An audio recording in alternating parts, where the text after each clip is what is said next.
आज मैं एलसीएम तथा एचसीएफ पढ़ाने वाला हूं। चलिए शुरू करते हैं। सबसे पहले प्रश्न को अच्छा से समझ लेना है। पहला नंबर प्रश्न है 7/9, 14/15, 7/10 का महत्तम समापवर्तक क्या है। यानी कि एचसीएफ निकालना है, मशक ज्ञात करना है। कहीं पर भी अगर संख्या बटा में दिया हुआ है और मशक निकालने के लिए कहा गया है तो ऊपर वाला का मशक ज्ञात करेंगे और नीचे वाला का लसक ज्ञात करेंगे।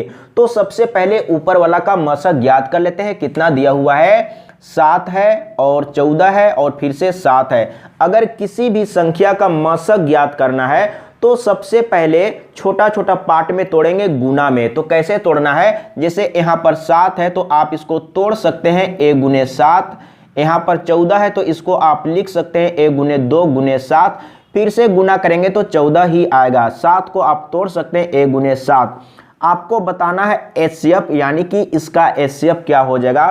तो तीनों में जो चीज कॉमन है वही हो जाएगा एचसीएफ। तो तीनों में क्या कॉमन है, तीनों में 1 मिल रहा है तो यहाँ पर 1 लिखेंगे। और तीनों में 7 है तो 7 को भी लेंगे और गुना कर देंगे तो 7 एकम 7, यानी कि ऊपर वाला का एचसीएफ मालूम हो चुका है। अब नीचे वाला का एलसीएम निकालेंगे तो कितना है, 9 है, इसके बाद 15 है, इसके बाद 10 है। तो सबसे पहले 3 से डिवाइड करेंगे। 3 तिया 9, 3 पचे 15, 10 डिवाइड नहीं होगा। इसके बाद 5 से डिवाइड करेंगे, 3 डिवाइड नहीं होगा। 5 एकम 5, 5 दूना 10। अब डिवाइड नहीं होगा, डायरेक्ट गुना कर लेंगे तो एलसीएम मालूम हो जाएगा। एलसीएम तो कितना हो जाएगा, 5 दूना 10, 10 तिया 30, 30 तिया 90। एलसीएम आ गया है 90। तो क्या करना था, ऊपर वाला का मशक, तो मशक कितना है, 7 है और नीचे वाला का लसक तो कितना है, 90 है। तो देख लीजिए कहां पर है, यानी कि 7/90 का ऑप्शन सही है। एक चीज आपको समझना है, अगर आप मशक निकालने के लिए सीख गए तो आप अपने माइंड में कैलकुलेट करके बता सकते हैं। इसमें आपको बताना था ऊपर में मशक क्या होगा, तो आप अपने माइंड में कैलकुलेट करके बता सकते हैं। तो मशक क्या होता है, जिस संख्या का आपको मशक निकालना है तो उस संख्या में जो कॉमन है वही हो जाएगा मशक। तो ऊपर में क्या है, 7 है, 14 है, 7 है। तो 7, 14, 7 में कॉमन क्या है, यानी कि 7 है। तो एचसीएफ 7 हो जाएगा। इसमें आपको कलम और कॉपी यूज करने का जरूरत नहीं पड़ता। अब चलते हैं अगला प्रश्न। सबसे पहले प्रश्न को अच्छा से समझ लेना है। इसमें क्या बोल रहा है, लसक होगा, यानी कि लसक ज्ञात करना है। अगर संख्या बटा में दिया हुआ है और लसक निकालना है तो ऊपर वाला का लसक निकालेंगे और नीचे वाला का मशक ज्ञात करेंगे। तो सबसे पहले ऊपर वाला का लसक ज्ञात कर लेते हैं। कितना दिया हुआ है, 3, 6, 8। तो सबसे पहले इसका लसक ज्ञात कर लेते हैं। सबसे पहले 3 से डिवाइड करेंगे। 3 एकम 3, 3 दूना 6, 8 डिवाइड नहीं होगा। इसके बाद 2 से 1 डिवाइड नहीं होगा। 2 एकम 2, 2 चौके 8। अब तो किसी से डिवाइड नहीं होगा। अब क्या करेंगे, डायरेक्ट गुना कर लेंगे। तो 3 दूना 6, 6 चौके 24। तो ऊपर में क्या करना था, एलसीएम निकालना था। तो एलसीएम आ गया है 24, यहां पर लिख लेते हैं। इसके बाद नीचे वाला का मशक ज्ञात करना है तो आपको डायरेक्ट बताना है 4, 7, 9, यानी कि ये तीनों में कॉमन क्या है, कुछ भी कॉमन नहीं है। तो आपको 1 समझना है, क्योंकि गुना में 1 रहता है। तो इसमें कुछ भी कॉमन नहीं है तो क्या हो जाएगा, 1 हो जाएगा। तो एचसीएफ क्या होगा, 1 होगा, यानी कि यहाँ पर एचसीएफ के जगह में 1 रखेंगे और 1 से डिवाइड करेंगे तो क्या हो जाएगा, 24 हो जाएगा। तो देख लीजिए इसका सही आंसर कहाँ पर है, का ऑप्शन सही है। एक बार अच्छा से सीखना है, समझना है, फिर कभी कोई दिक्कत नहीं होगा। अगला प्रश्न, तीसरा नंबर। सबसे पहले प्रश्न को अच्छा से समझ लेना है। लसक होगा, यानी कि लसक ज्ञात करना है। तो ऊपर वाला का लसक निकालेंगे और नीचे वाला का मशक ज्ञात करेंगे। तो ऊपर में क्या है, 5 है और 7 है और 8 है। तो इसका लसक निकालेंगे। तो किसी भी संख्या से डिवाइड नहीं होगा तो डायरेक्ट गुना कर लेंगे तो लसक मालूम हो जाएगा। तो क्या करेंगे, 8 पचे 40 हो गया और फिर से 7 से गुना करेंगे तो 7 चौके 28 और 1 0।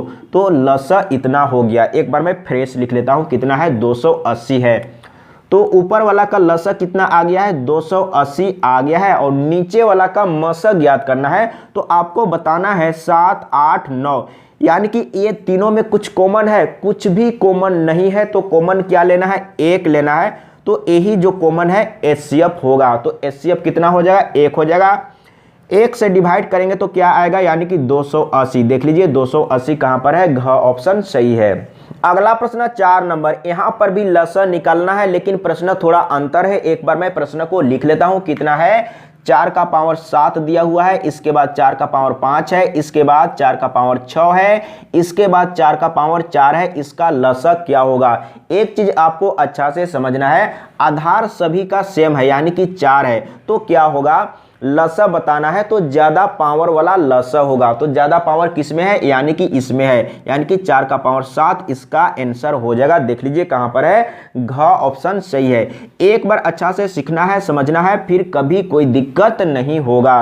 अगला प्रश्न 5 नंबर, अब यहां पर आपको मसा बताना है, इसका मसा क्या होगा। एक बार मैं प्रश्न को लिख लेता हूं। कितना है, 7 का पावर 8 है, इसके बाद 7 का पावर 6 है, इसके बाद 7 का पावर 5 है, इसके बाद 7 का पावर 10 है। इसका मसा क्या होगा?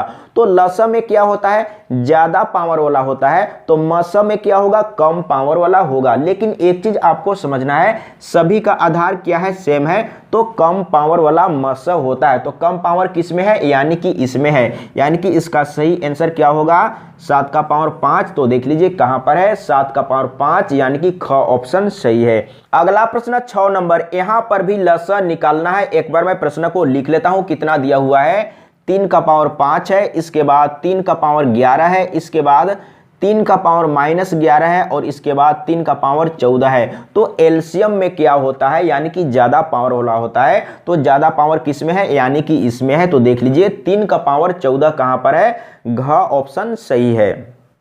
अगला प्रश्न 7 नंबर, सबसे पहले प्रश्न को अच्छा से समझ लेना है, यहां पर भी लसा बताना है। एक बार मैं प्रश्न को लिख लेता हूं। कितना दिया हुआ है, 5 का पावर -11, इसके बाद 5 का पावर -9, इसके बाद 5 का पावर -16, इसके बाद 5 का पावर -10। एक बार मैं फिर से मिला लेता हूं, 5 का पावर -11, 5 का पावर -9, 5 का पावर -16, 5 का पावर -10। अब इसका बताना है कि लसा क्या होगा। तो पावर में जब रहता है और यहां पर आधार क्या है, सभी का सेम है, और पावर में रहता है तो ज्यादा पावर वाला लसा होता है। लेकिन यहां पर माइनस में है तो क्या होगा, ये चीज आपको अच्छा से समझना होगा। जैसे आपसे अगर कहीं पर पूछा जाएगा, जैसे यहां पर -2 है और यहां पर +1 है, तो ये दोनों में कौन बड़ा है, तो ये वाला बड़ा होगा, ये वाला छोटा होगा। अगर इसमें पूछा जाएगा, जैसे एक है -1 है और एक -2 है, तो इसमें से कौन बड़ा है, तो ये, यानी कि माइनस में जो छोटा संख्या है वही बड़ा होगा। अब यहां पर आपको बताना है कि लसा में ज्यादा पावर वाला होता है, तो अब आपको बताना है कि ज्यादा पावर किस में है, यानी कि माइनस में जो छोटी संख्या है वही ज्यादा पावर है। तो कौन सा छोटा है, यानी कि ये वाला। तो इसका सही आंसर हो जाएगा। देख लीजिए कहां पर है, 5 का पावर -9, तो कहां पर है, ख ऑप्शन सही है। एक बार आपको अच्छा से सीखना है, समझना है।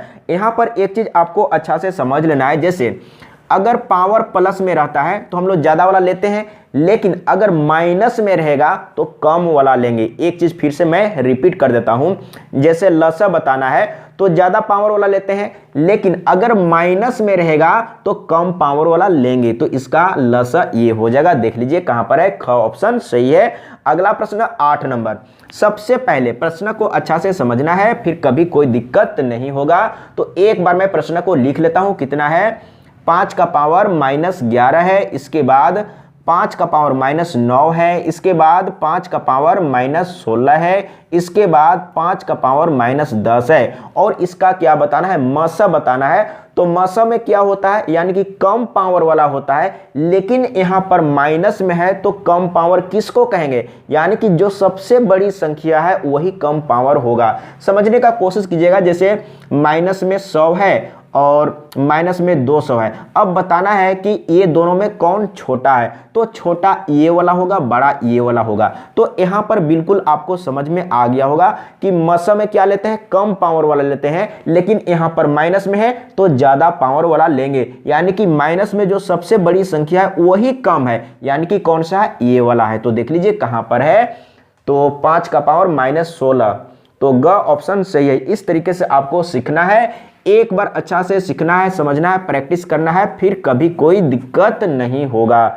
अगला प्रश्न 9 नंबर, दो संख्याओं का महत्तम समापवर्तक 8 है, निम्न में से कौन सी संख्या इन संख्याओं का लघुत्तम समापवर्तक नहीं हो सकती है। अब यहां पर आपको समझना है, यानी कि HCF दिया हुआ है, कितना दिया हुआ है एक बार मैं अच्छा से समझा देता हूं। HCF दिया हुआ है, कितना दिया हुआ है 8 दिया हुआ है। तो क्या बोल रहा है, दो संख्याओं का महत्तम समापवर्तक 8 है, निम्न में से कौन सी संख्या इन संख्याओं का लघुत्तम समापवर्तक नहीं हो सकती है। यानी कि ऑप्शन में जो दिया हुआ है कौन सा लसा नहीं हो सकता है। अब यहां पर आपको समझना है, जैसे कोई संख्या है उसका मस इतना दिया हुआ है, यानी कि HCF इतना दिया हुआ है, तो उस संख्या का जो एलसीएम होगा 8 से पूरा पूरा डिवाइड होगा। तो आपको क्या करना है, देखना है कि इसमें से कौन 8 से पूरा पूरा डिवाइड नहीं होता है। जो डिवाइड नहीं हो रहा है वो नहीं होगा, और जो डिवाइड पूरा पूरा हो रहा है वो एलसीएम हो सकता है। तो इसमें क्या पूछ रहा है, लघुत्तम समापवर्तक नहीं हो सकती है। तो जो 8 से यानी कि HCF से जो पूरा पूरा डिवाइड नहीं हो रहा है वो लसा नहीं हो सकता है। तो देख लीजिए 8 3 की 24 क हो सकता है, 8 6 48 ख हो सकता है, और ग में कितना है 56, 8 से 56, और घ में कितना है 60, यानी कि 8 से 60, 8 से पूरा पूरा डिवाइड नहीं होगा, तो 60 लसा नहीं हो सकता है। बिल्कुल समझ में आ गया होगा। अगर कहीं पर समझने में प्रॉब्लम हो रहा है तो कमेंट में लिख के बताइएगा, मैं फिर से समझाने का प्रयास करूंगा। अगला प्रश्न 10 नंबर। सबसे पहले प्रश्न को अच्छा से समझना है। क्या बोल रहा है, दो संख्याओं का मस 15 तथा उनका लसा 300 है, यदि उनमें से एक संख्या 60 हो तो दूसरी संख्या होगी। बहुत ही आसान है, एक बार सीखना है, समझना है। मान लेते हैं दो संख्या P और Q है, एक बार आपको अच्छा से समझना है। मान लेते हैं कि दो संख्या P और Q है, अगर दोनों संख्या को एक तरफ गुना करेंगे और एक तरफ इसी दोनों संख्या का HCF और LCM को गुना करेंगे तो बराबर होगा। एक बार अच्छा से सीखना है, समझना है, फिर कभी कोई दिक्कत नहीं होगा। तो मैंने क्या बोला, मान लेते हैं कि दो संख्या P और Q है, और एक तरफ दोनों संख्या को गुना करेंगे और एक तरफ इसी दोनों संख्या का लसा और मसा को गुना करेंगे तो बराबर होगा। अब इसमें क्या बोल रहा है कि दो संख्या है जिसमें से कि एक संख्या दिया हुआ है, यहां पर बोल रहा है यदि उनमें से एक संख्या 60 है, तो मान लेते हैं कि एक संख्या P दिया हुआ है, कितना है 60 है, और Q नहीं दिया हुआ है, इसको निकालना है, और लसा और मसा दिया हुआ है। तो मसा कितना है 15 दिया हुआ है, और लसा कितना है 300 है। अब यहां से आप दूसरी संख्या को निकाल सकते हैं। तो दूसरी संख्या बराबर क्या होगा, ये चला जाएगा उधर बट्टा में, लेकिन आप यहीं पर काट लेंगे तो बहुत ही आसान होगा। तो देखिए यहां से भी आप काट सकते हैं, तो ये 0 और ये 0 कट जाएगा, और 6 5 30 ये कट चुका है, और 15 5 75, यानी कि इसका सही आंसर आ गया है। दूसरी संख्या कितना है 75 है। बिल्कुल समझ में आ गया होगा। अगर कहीं पर समझने में प्रॉब्लम हो रहा है तो कमेंट में लिख के बताइएगा, मैं फिर से समझाने का प्रयास करूंगा।